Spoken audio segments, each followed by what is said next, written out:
আজকে আবার দ্বিতীয় দিনের মতো সকাল সকাল সুন্দর আবহাওয়া পরিবেশের মধ্যে আমাদের ঢালাই শুরু করলাম।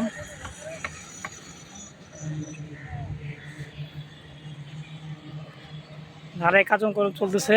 গতকালকে রাত পর্যন্ত আমাদের এটা অর্ধেকটা ছাদ মোটামুটি ঢালাই হয়ে গেছে। আজকে সকাল 7টা থেকে আবার ঢালাই আমাদের শুরু।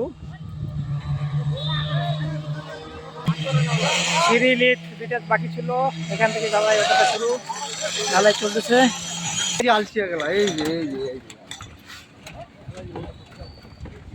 সকালে আবার খুব ঠান্ডা, দেখা যাক দুপুরের মধ্যে কি হয়। রৌদ্র আবহাওয়াটা আজকে।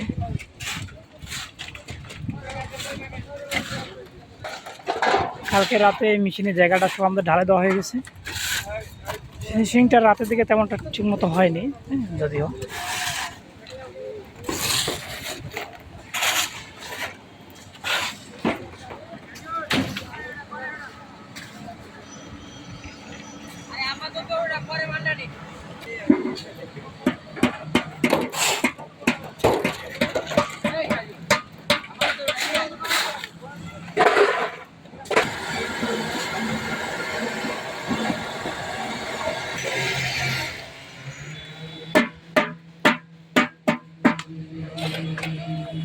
বিশাল বড় ছাদ।